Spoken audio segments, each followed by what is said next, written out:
What is going on, Clippers fans? Welcome to Season 3, Episode 27 of Clips and Dip. I am Chuck Mockler, joined by Adam Osland and William Updike. It's been 10 games. The Clippers are 6-4. They've played 3 back-to-backs. They are, I would argue, exceeding expectations in certain areas. We're going to talk what the Clippers are top 10 in, what they're bottom 10 in, bit of a preview of the Thunder game as well that's going on Monday. Before we get into all of that, Adam, Will, how are you guys doing after that? Absolutely. Not surprising given how the season has gone. Incredibly close win over the Raptors last night. Doing good. I told you guys they were going on a 4-game win streak. They did it. We're doing great. Doing great. Will? I'm great, man. I knew this was going to happen. Will, we can't hear you, my man.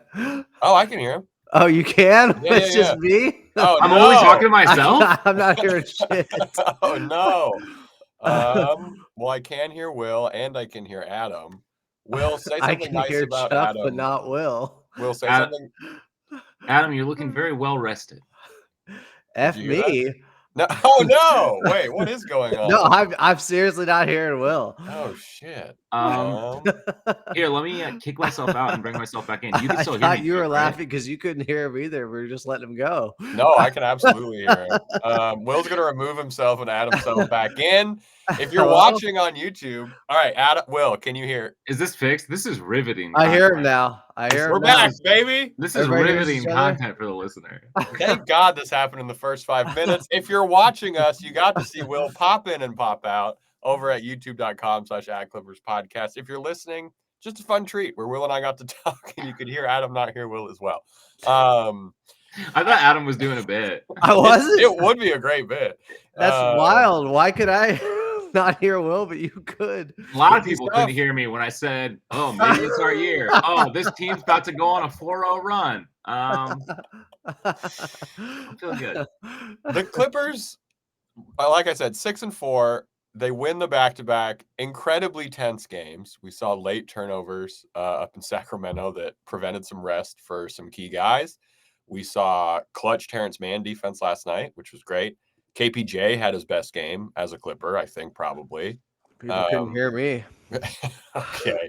There were some lows, man. Let's not pretend it's been I was just saying, he's getting better. he is getting better, absolutely. But it's feeling the vibes, I would say, are immaculate right now for Clippers fans. If you have any loyalty to this team from before this season, 6-4 through this has just been, I love it. What a great way to get to 6-4. Incredibly close games. Could be 10-0, could be 0-10. It feels like we've been through half a season already.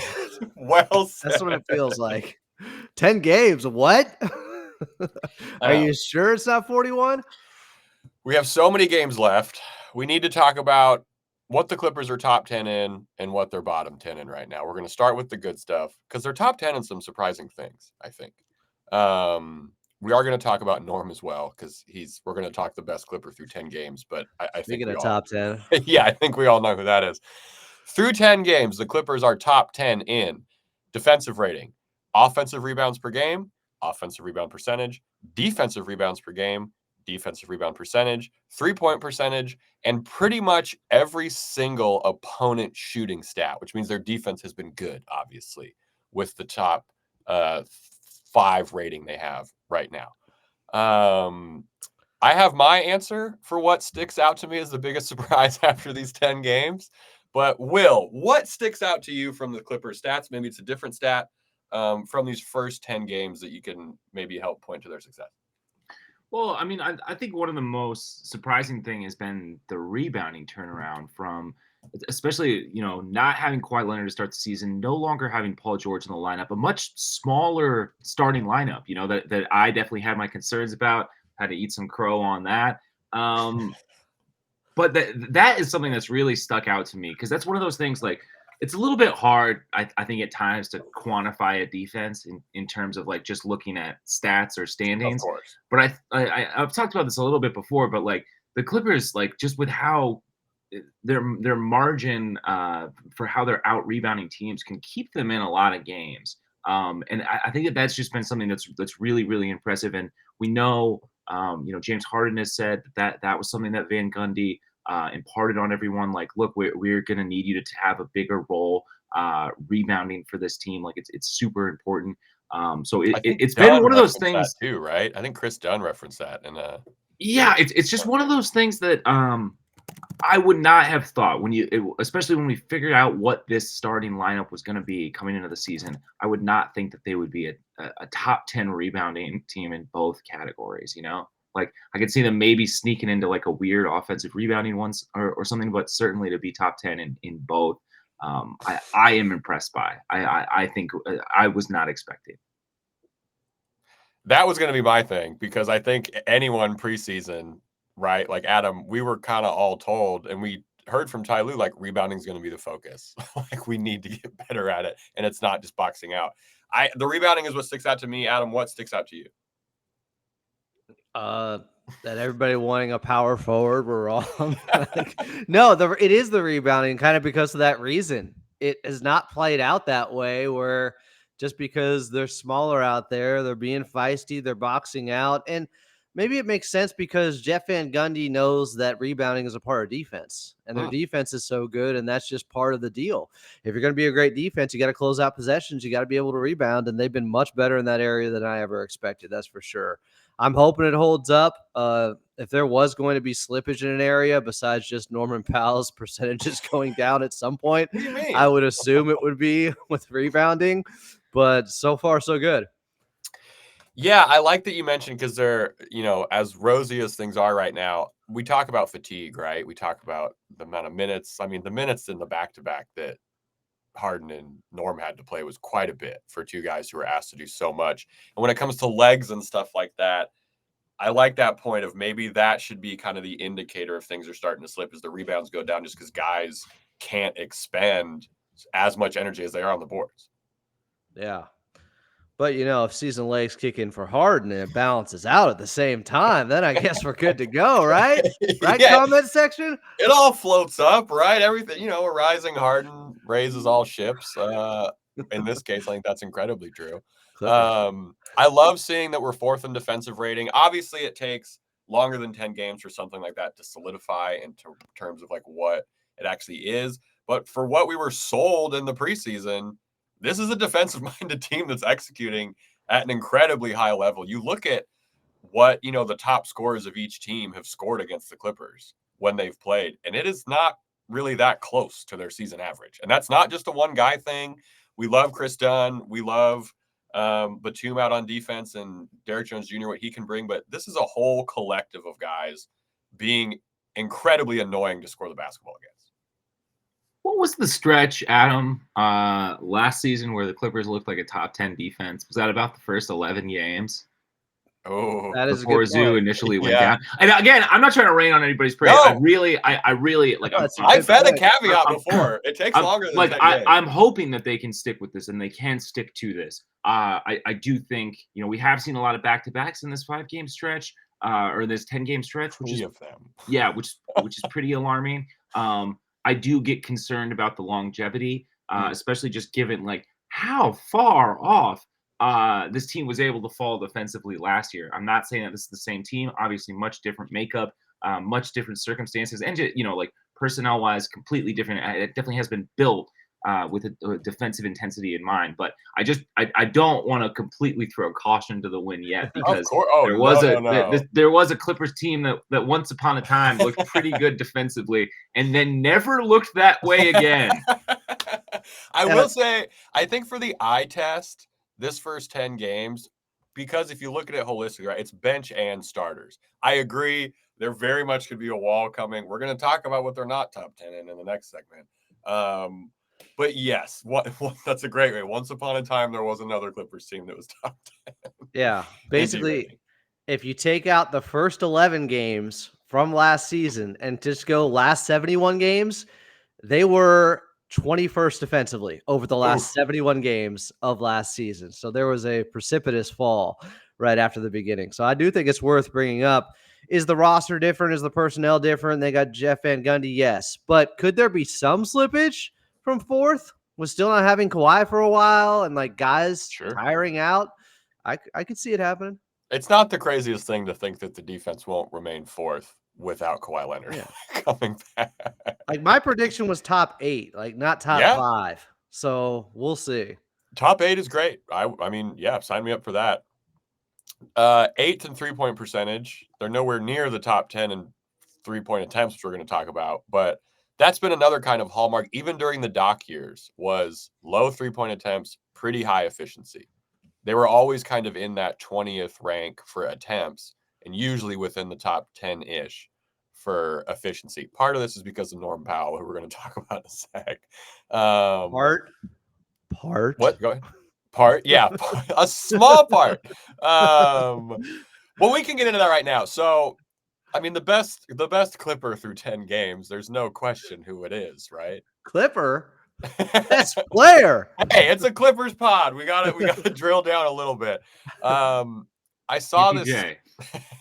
Okay, some people do think that. I saw this stat. Are they in the room with Twitter. We're not. This is Norm's time. We're talking about Norm. 25 points per game on 66% true shooting through 10 games of a season this century. Steph Curry 6 times, Kevin Durant 4 times, LeBron James twice, Nikola Jokic twice, Luka, Joel Embiid, Paul George, Reggie Miller, Norm Powell. He's doing shit. Like, this is the best start to a season he will ever have. I don't mean that as disrespect. That's how amazing and efficient this season has been. He's been the best Clipper. They're nowhere near 6-4. I mean, depending how far away you can get from that in 10 games. Without what Norm is doing this season. No. Norm 2-8. I mean, Norm's wallet says bad motherfucker. That's what Norman Powell has been for this team so far. It is probably my favorite thing in a while regarding the Clippers, seeing a guy who has put in this much work, who has been asking for more, getting it all, and then just performing at the highest level and showing up when he got the green light. Said it last time, but with Paul George, sometimes he'd talk about being on his bully stuff and it wouldn't actually materialize. Norman Powell is standing on business. He is backing up all of the talk to the nth degree. It is incredible to watch this. Well, and I think that's like the thing that's so impressive is like, I think to a degree, every guy like on a roster would say, like if I had the opportunity, if I had the sort of minutes, if I had X, if I had Y, I could be a number 1 or number 2 PJ Tucker or whatever. And then Norm, though, like has been putting in like number 1 or number 2 guy work in the offseason during the regular season for so long. And then he gets the opportunity and like he absolutely steps up and absolutely knocks it out of the park. Like I think it's just it's incredible to see. And I don't know. It was it definitely put like an exclamation point on it for me when Philly came, like when Philly and Paul George returned. Like, and I talked about that being like the Norm Powell revenge game, and it was like, man, no, he really is that dude, and it's not. It has nothing to do with what he says and everything to do with what he does. He is scoring in so many different ways. I think Dime Dropper pointed this out. If he's coming off a curl on the right side, he's going to score. He's the bucket is going in for Norm Powell. He had a block at the rim last night. He's scoring at an otherworldly efficient level. He seems more juiced up on defense too. He's that free safety role, which I've mentioned.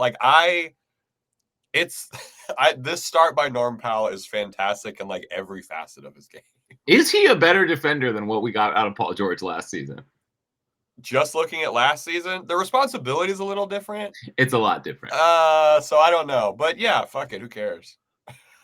Guys, like there is no question right now that even if Norm, let's say he keeps up 75% of this, is that realistic? Just 75% of what he's doing right now. What's he shooting? So let's say he ends up shooting like 43% from 3 on the season.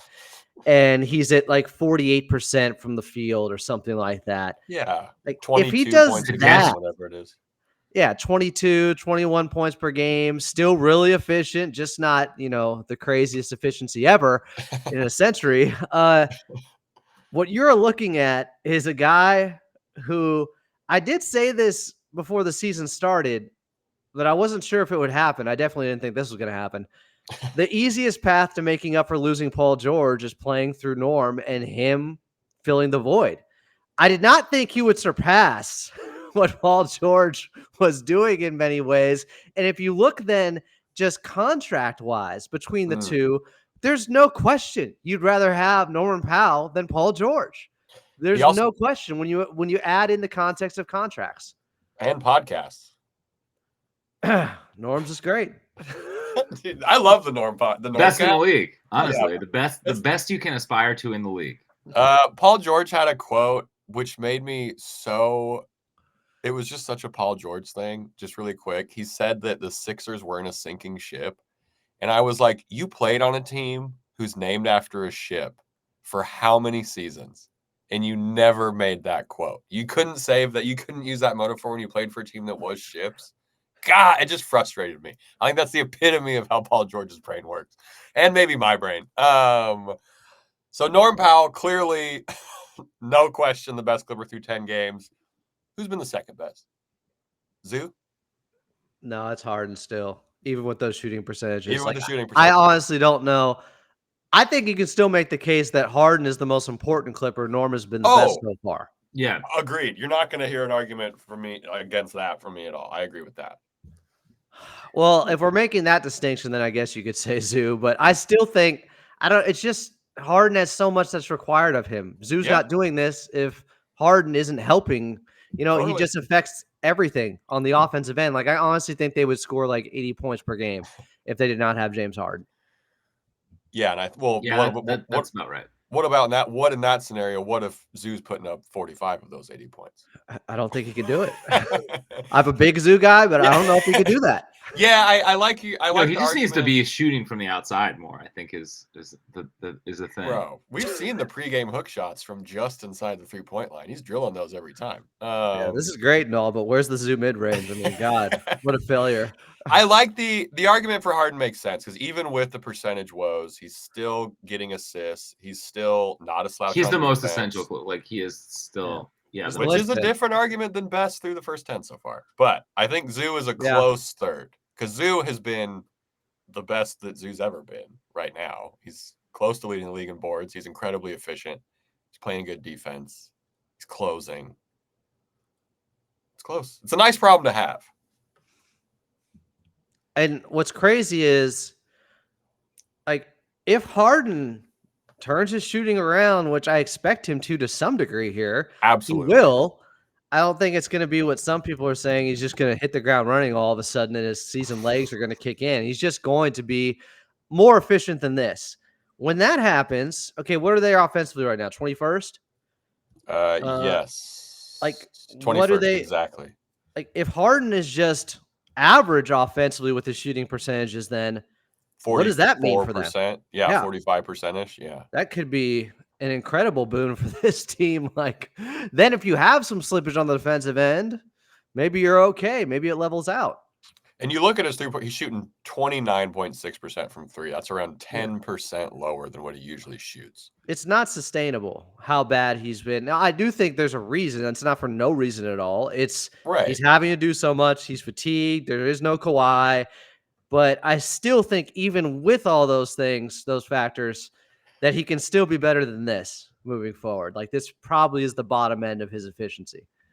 He's got to be seeing more doubles coming this season than he has probably in a little while, right? Like, at least in the last two. That's the way to. He's such a large, right? He's such a larger focal point of the offense. Not that he hasn't been the system like everywhere he's been, but for the last couple of years, roster. but for the last couple of years, he's had definitely more top end talent, I guess, surrounding him to take some of that off of him. And we're going to see it shift, right? Because Norm has to be getting doubles tomorrow. We're going to talk about the OKC game, but he said after last night, he was like, "Oh, I'm seeing different defenses now." Yeah, but he's made some good passes out of this, so that's a great point. Like, that can help out Harden, just having Norm stay on this heater for as long as possible. Yes, I would put myself in the camp of wanting Norm to stay on this heater for as long as possible. Call me crazy. Put me I'm good on it. Let's end it. let's call it. Norm, pump the brakes, dude. Anything else good that y'all would like to highlight before we go into the bad part of the stats for the Clippers, which despite what someone commented on our Twitter, and then I had to mute them, which was there's no bad spots in the rotation. They said not a single player can be a negative. I would love that. That's not the case. I think Amir Coffey, like raising his floor as a rotation level player is unreal. And like, well, you know, the 3-point percentage and everything that's going on this season, I don't expect to be sustainable throughout. He's come back down to earth before. Yeah. Yeah. That's why I say though, his floor as a rotation player, I think has raised significantly from what it has been in previous seasons. Because we've seen Amir have that thing where, like, you know, he had that 50, 40, 90 January, but then his role right now is nice because he's not having to like come in and play a bunch of minutes for somebody. Ty Lue's been able to work his minutes where it's a natural, like he's not having to and do this out he'll of necessity. Close. I mean, yeah, but at the same time, like he'll close out games. It's really great. It's really great. Yeah.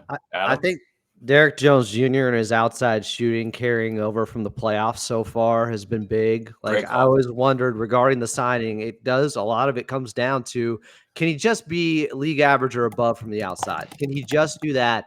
And then it is absolutely a slam dunk, so to speak, signing because the defense is amazing. But if he can knock down shots on a team where they desperately need guys to help spread the floor, role players to knock down shots and take them, and he's been uber aggressive, like he's doing everything that is asked of him on his new team. And just, I don't know, it's been a perfect match so far having Derek Jones Jr. with them. When he was in early foul trouble that last game, like the Clippers got into a tricky situation with how they had to manage those minutes and rotations when he got 3 early ones. That was that was very telling, like how big he's been for this team. Kudos to Ty for figuring that out too, because I was like, oh no, like this is. What bad move has Ty made so far? Like he's been fun. That's another great point. We need to talk about how good Ty's been. Like we talk about Jeff Van Gundy a lot, but with the sense of urgency timeouts that I really noticed when they were up 21 or 23 on the Suns that second game, they ended up losing it. But like as soon as it got to 17, he's like, enough. Boom. We're done. It went from 18 up at the half to up to 21 early third quarter, down to 17. And he said, nope, that's not good enough. And then the next game, he called a timeout. Who was this against? Was this San Antonio? Where within the first 25 seconds of the third quarter. They scored He called a timeout. Like these timeouts have been absolutely perfectly timed by him and just blunting some of the runs that have gone on against the Clippers. His rotations, I think, have been good. Finding that lineup with KPJ, Dunn, Amir, Batum, Zubats has been great. I don't know. He's done a spectacular job so far. Yeah, big shout out to Ty Lue. He's playing Zoo 35 minutes a night. Right. We wanted him to. He's doing it. He's playing Dunn 28 one game if Terrence doesn't have it. He's stuck with Terrence in the second half of that Raptors game. And Terrence came up huge in that second half. Yeah. He has pushed all the right buttons, Coach Lue. Yeah, he's been great. Coming up, we're talking the complete opposite of what we were just talking about, which is the bottom 10 stuff that the Clippers are in through the first games. Believe it or not, a team that is 6-4 does have some things to improve on. If you're watching us at youtube.com/@ClippersPodcast, our beautiful faces are still going to stay here. If you're listening, it's going to be a brief ad break, and then we're talking the bad team stats coming up in 3, 2, 1. All right. Welcome back into Clips and Dip, your favorite podcast about Clippers basketball. And we talked about some of the great things going on with the Clippers this season. Top 10 in a lot of categories. Obviously, the defense has been a revelation. The style of play in general. But now we got to get into the chum bucket, the less than good things, the bad things.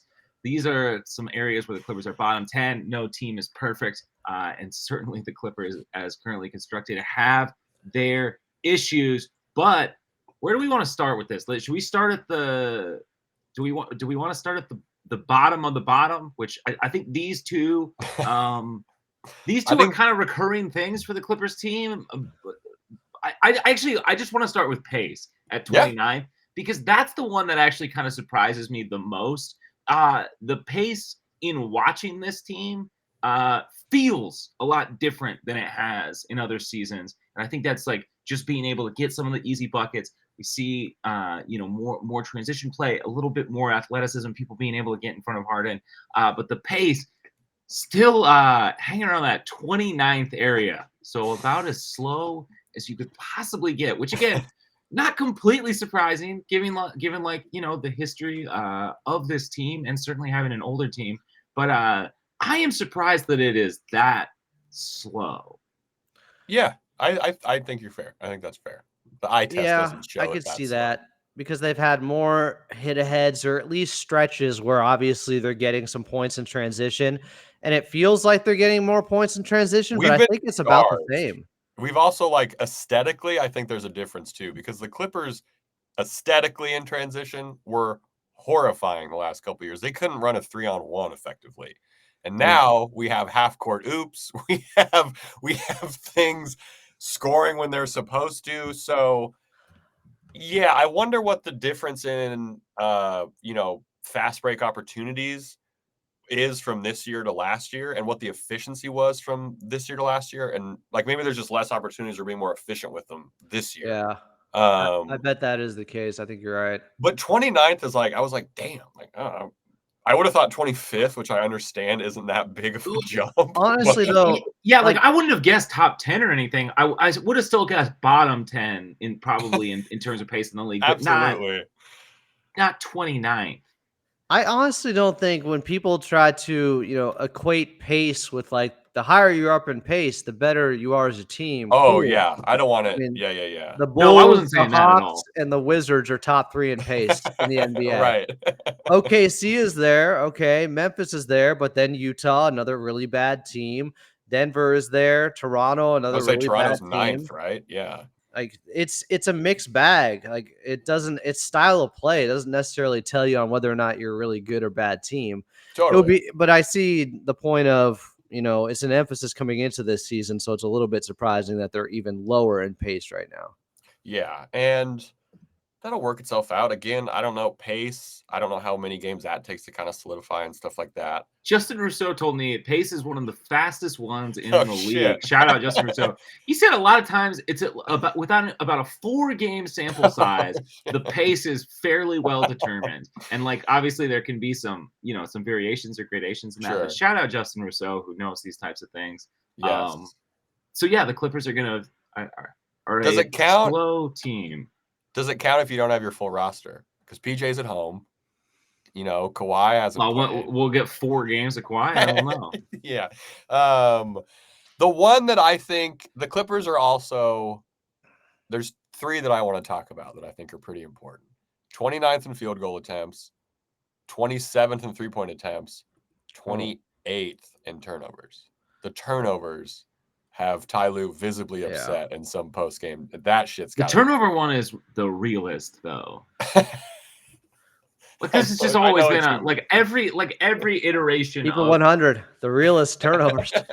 like every iteration of this team since Kawhi Leonard has been on here, and obviously the roster is still much different. But like, there's always been a turnover issue as they struggled to find the right guard, and even with Harden, who I think has been more turnover prone than he will be once he gets those sea legs or whatever everybody keeps talking about.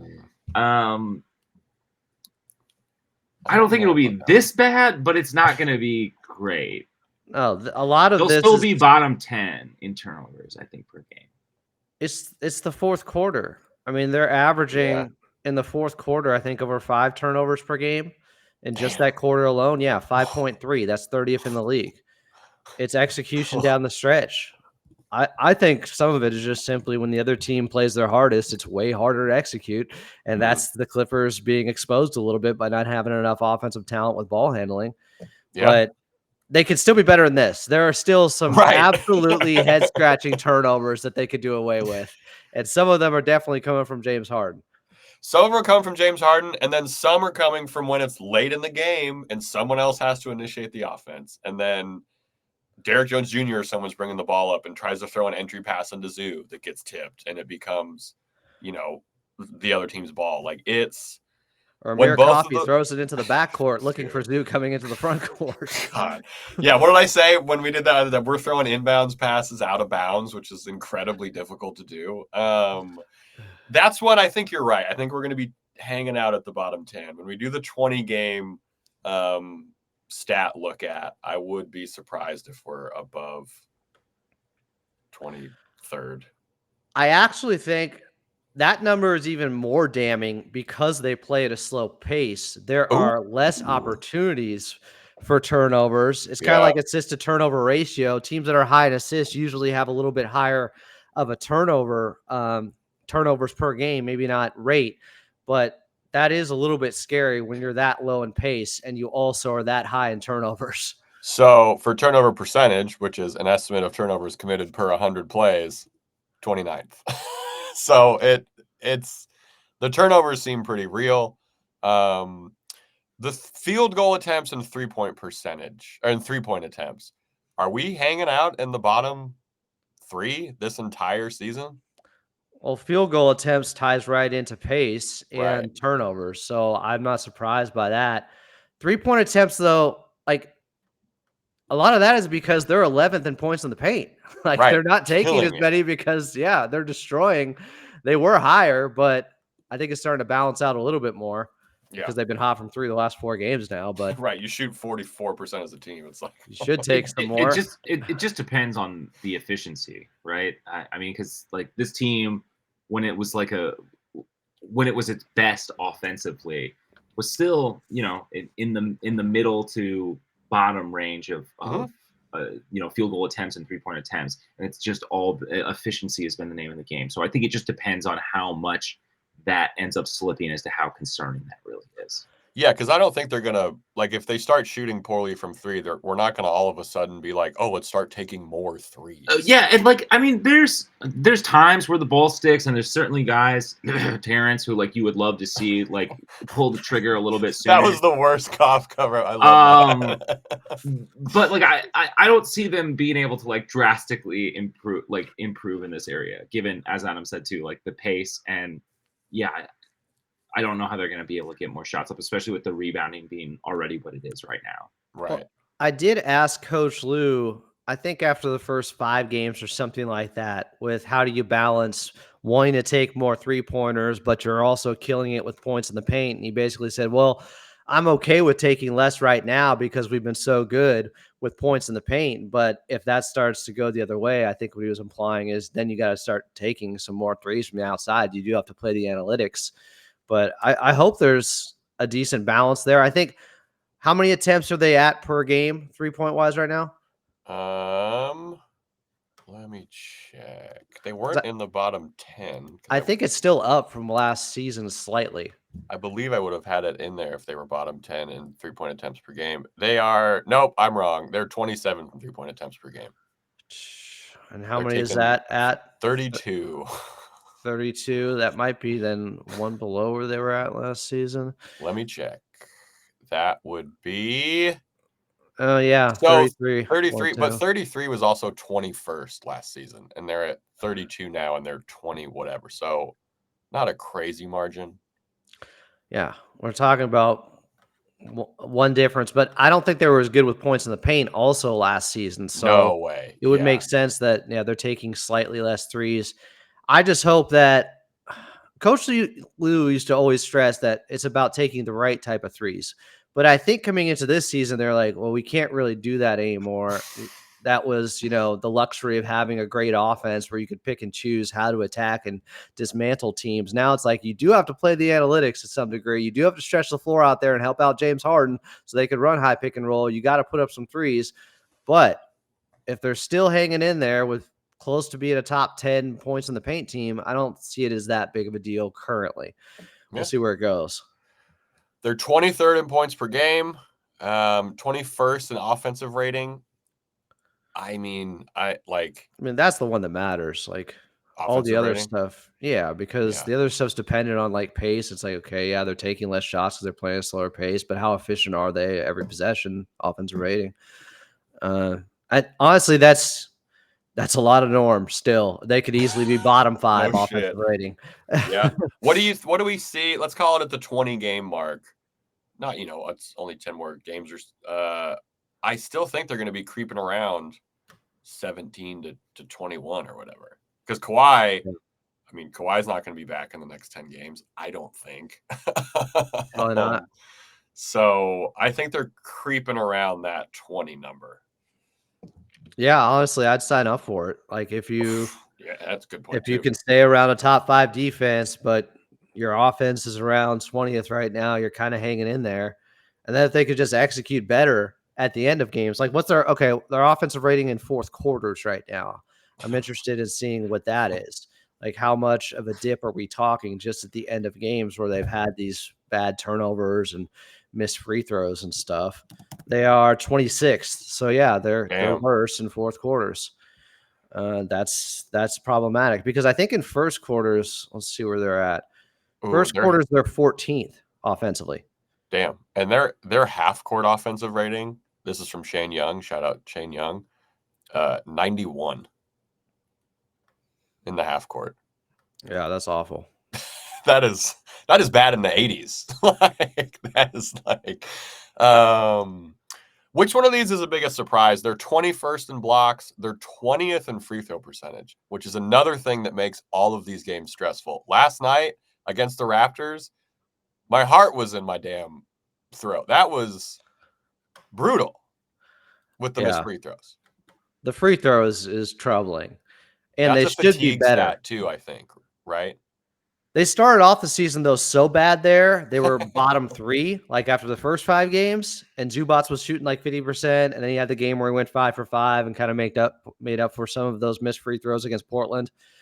Blocks, I don't really care about that stuff. I don't think that's indicative of how good you are as a defense. Kind of like sacks versus QB hurries. Like if you're hurrying the quarterback a lot, that's what you want. It doesn't always end up in a sack, but if you're deterring guys from getting to the rim, in Zubats' case, like that's, he doesn't average 4 blocks a game, but he's still he was the best rim protector in the league last season because the guys don't even test him and he's redirecting stuff. Yeah, that's a good call. Will, what is the biggest surprise to you in the bottom 10 stats before we pick the worst Clipper through 10 games? Because we picked the best, so we have to pick the worst. That's how these things work. The free throw percentage, I would say, is pretty troubling, just given how much time at least 2 to 3 really of our starting 5 are going to spend at the line. And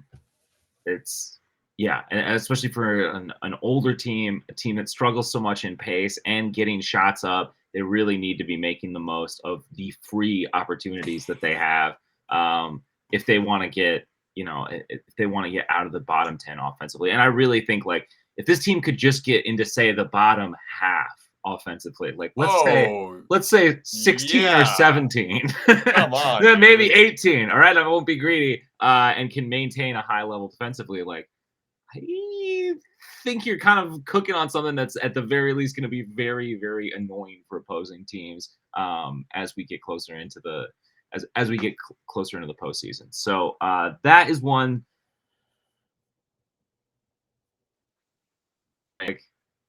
I would expect that one to turn around quite a bit because it hasn't been very good, and it seems pretty like it's like something that should even out. It seems addressable. As my old coach used to say, they're free. They're free throws. They are. If you just go last 5 games as opposed to the first 5 games, they're 16th free throw percentage wise, which still is not that big of a difference. I'm talking. Let's just get to the bottom half. What worries me also, it's attempts. It's that low shooting wise. Plus, they're only 18th in attempts per game. Combining those two things, being almost bottom 10, pretty much, that's a little bit troublesome. Yeah, that's fair. Adam, any one that jumps out at you from the bottom 10 in particular? I mean, I think we covered everything. It's I don't dwell on the negativity. Like, why would I want to bring up another? Like, I would never. Points off of turnovers in fourth quarters, in particular, the Clippers are like a point worse than the next worst team. They're 30th in that area. Yeah. Teams were scoring, I think, going into last game, 7.1 points off of turnovers in the fourth quarter against the Clippers. They're giving up 7.1. And I think the next closest was like 6. Like they're 30th by a mile, by a full point, basically. Ooh. Yeah, the fourth quarter stats. I guess what jumps out at me is how bad probably every single offensive fourth quarter stat is for the most part. Adam, Adam said he didn't want to dwell on negativity, so we're going to do a quick segue. Who's been the worst Clipper through 10 games? There has to be a worst. So easy. I know. So easy. It's PJ Tucker. Yeah. He hasn't even been there. But he's still a Clipper, and he's been the Yeah. worst. No, it's in terms of people who get actual playing time. I don't see that in the rundown. That's fair. And unfortunately, everyone's talking about Terrence Mann and how frustrating all of that is. But he gave us great defense last night. I guess, Will, who would you pick? Yeah, Will. I mean, Kai is playing himself out of the rotation. Very, very true. That's a very good point. What was already was it even 10 guys? Right. It was 9.5, and then Kai. Yeah. I honestly don't think I don't think he's costing them a game. I don't think he's been that bad. No one's cost. So that's the other part that I think. Kai or Terrence? Anybody, I would argue. I guess both, but Kai in particular, the minutes he was getting at most were 10 minutes. 8. Yeah. And I don't think he wasn't horrible. He didn't get shellacked in some plus minus in one game or anything like that, where it was God, Kai just screwed him. Honestly, I don't think it's been that bad. And Coach Lou was asked about him last night because he had been going to small ball more. And he says because the opponents they've been playing recently have had more small ball lineups. But obviously, I think they went +7 the last 5 minutes of that third quarter last night when they went small ball with Batum. And it worked. And Kai didn't get back in. He played 2 minutes in the first half, and that was it. So, it sounds like Moses Brown could be back sooner than later, too. Whoa, who? Moses Brown? Sorry, Mo Bamba. The season is over if Moses Brown is our backup center. Starts with an M. Mo Bamba. I was like, wait, I missed a press release today. I've had a very relaxing Sunday. I missed something big. I think, and because of the expectations that we all had, and because we love this player, is that the first 10 games of Terrence Mann's season has not been what people have wanted. And I'm not saying no one who's been bad this year for the Clippers has cost them the game. We haven't like Adam said, it's not been Kai screwed it or Terrence screwed it. Partly because of how good Ty Lue has been with the rotations. But Terrence, I hope when we do the 20-game check-in that Terrence is part of the he's turned it around group. I hope last night was the start. While it wasn't him hitting shots, the defense was elite down the stretch and it helped win him the game. And I was just happy Coach Lue went back to him because he had those back-to-back transition points in the third quarter where he actually looked like himself. And before that, I was kind of like, man. That was a rough Terrence game leading up to that. Yeah, right? Yeah. He was not looking for a shot at all. I remember he got an offensive rebound and was near the rim and had a Ben Simmons type of moment where it was passed it out. Yeah. Why are you kicking out? You're right there. Confidence has got to be low, but maybe higher after last night. Yeah, that has been tough. And like you said, he hasn't actively been losing us games. It's just been, I even feel like I was fairly tempered in my expectations for Terrence's, growth and what potentially he could grow I wasn't. Into. I know. I was wrong. And yeah, it's just tough to watch at times. And yeah, although he does seem to be turning it around somewhat, or at least last game, I got to be honest with you, man. A lot of the KPJ minutes to me have been hard on the eyes to watch. That's fair. Offensively, it is not that aesthetic or fun of basketball to me to watch when he's out there. And other opposing, when I catch the broadcast from the opposing team, almost every time I watch it, there's a moment where they're like, "Oh wow, he's really just kind of out there looking for his own shot, huh?" And it's yeah, that's about the long and short of it. And sometimes it works, and other times it is just tough to watch. Yeah. Again, not losing us games. I'm not saying that, but it's not fun to watch, is what I'm saying. Another game where last night you hope it's the start of the upswing. We were talking in the press room that Derek Jones does a lot of the stuff that Terrence did last year, which was take the open threes, crash the boards and stuff like that. So that, I think, is playing into Terrence's not elite start to the season. Playing on top of Derek's shoulders. There's no rule against it. There's no rule against it. That's not a bad skill set to be duplicitous or whatever. Totally. Duplicative, I should say.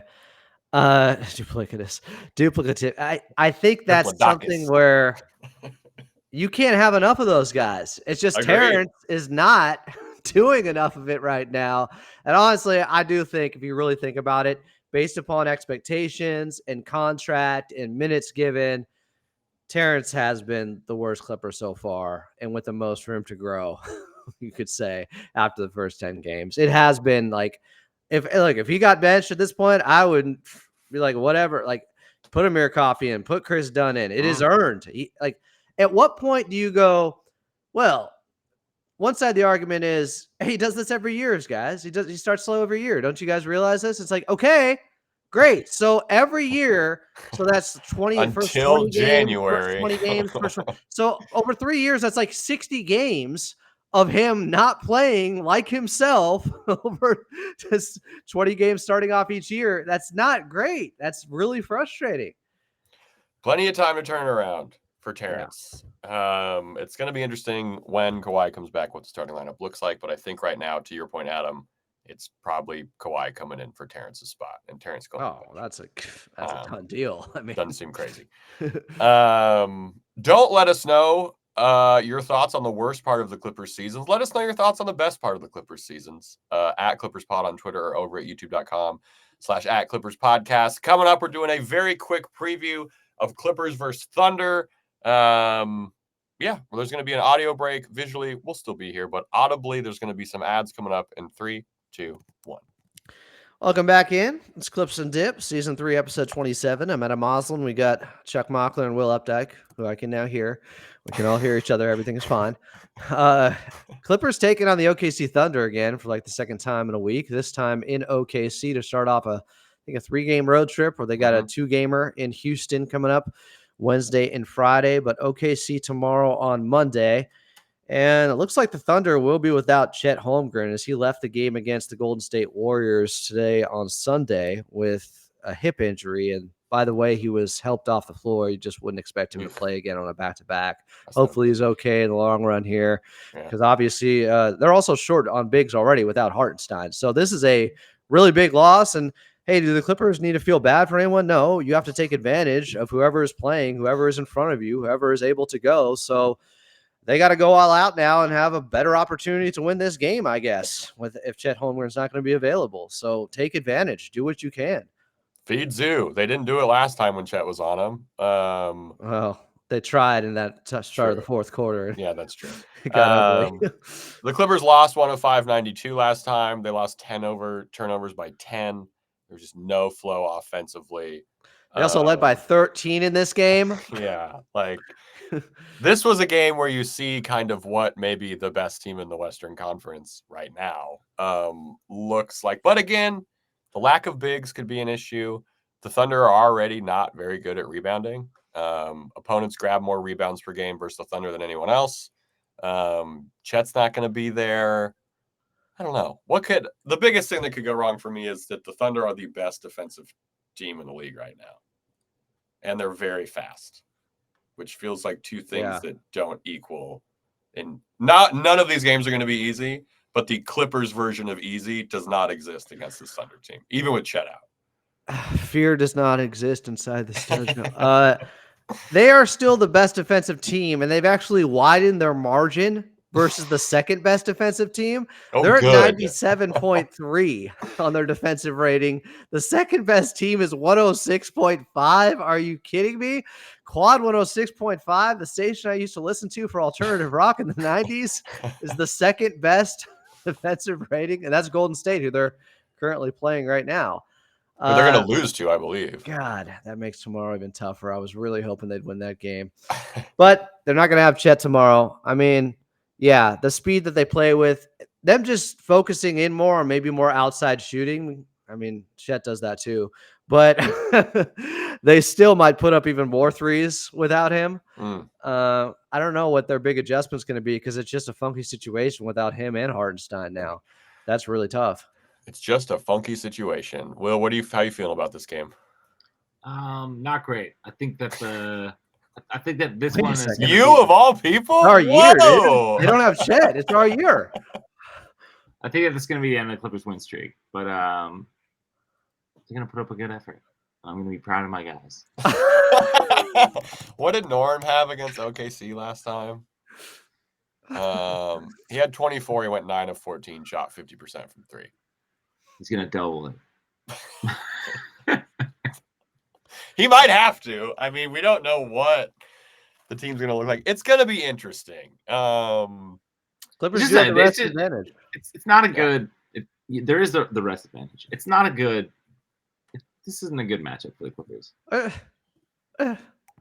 were up by 13. They should have won that first game. Damn it. They should have. Isaiah Joe also went off. He was 4 for 8 from 3 the last time we played. I don't know. Who is getting right to it? Adam, Will, who is your Kawhi Leonard, James Harden, Ivica Zubac, Norman Powell? Maybe you can include Norman Powell in a game against the Thunder. You cannot. All right, fine. You No Norman Powell. can include Norm in every game. Fair. It's just not fair. All right, who is your pick for the Kawhi Leonard, Ivica Zubac, James Harden, Norman Powell player of the game? Clippers versus Thunder, which is going to be at 5 p.m. Pacific time. I don't know if anyone's picked this Derek guy. Jones Jr. Is that your pick? Yeah, that's my pick. Son of a bitch. I don't know if anyone's picked this guy so far this season. But he just hit 2 3-pointers in back-to-back possessions last game. KPJ is my pick. How about that? Hey, Ooh, they're going to spicy. need it. The Bold. bench scoring. That is Spicy. bold. We were talking, if he just takes more threes, I'm happy with it. Stop taking these long twos, KPJ. I think if the shots, the shot selection could change a lot about already like how his game is, I think would be fine. I think just even watching him, the ball stop with him and him taking threes instead of those prodding twos that he takes forever to get into. I think it would be a lot better. And he's been good on the boards. He's been Which is- great on the boards, yeah. guys. Like, really. He's been putting in a good effort there.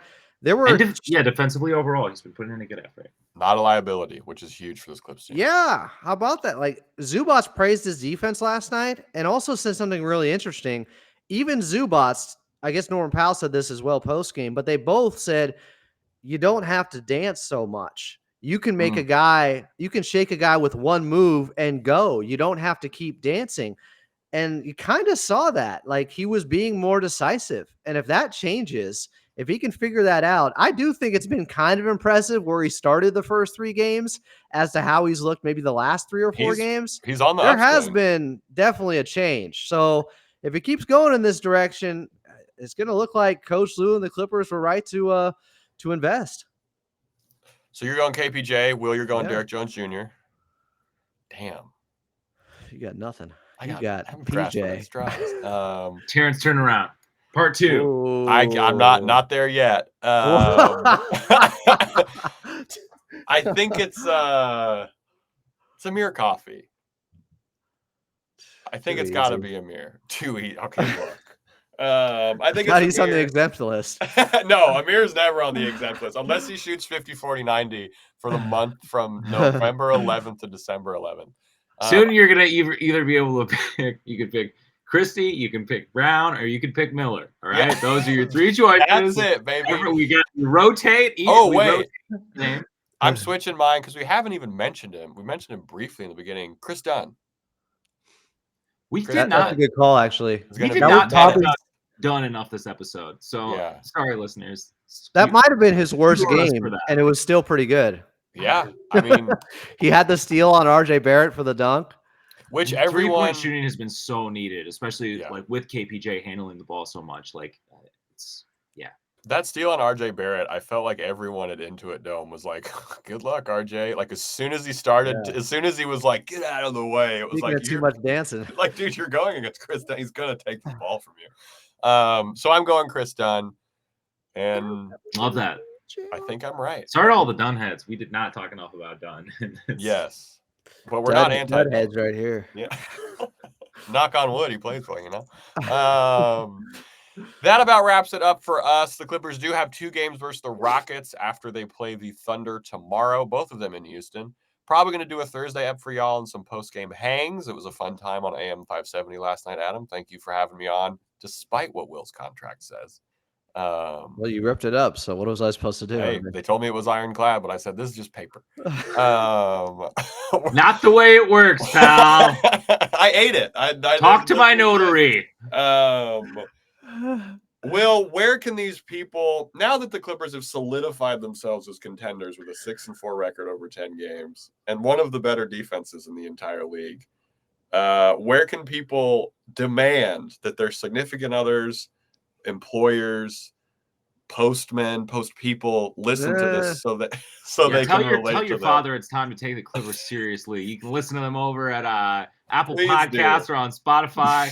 You can leave a little rating or review over there, which always helps us out. I think the best way, though, to check out this podcast is over on youtube.com/@ClippersPodcast. If you subscribe over there, you can click on the bell so you get notified when we come out with new videos, which is it's at least 3 times a week. We don't have the exact cadence nailed down to say a day per day type thing, but we got new content for you at least 3 times a week.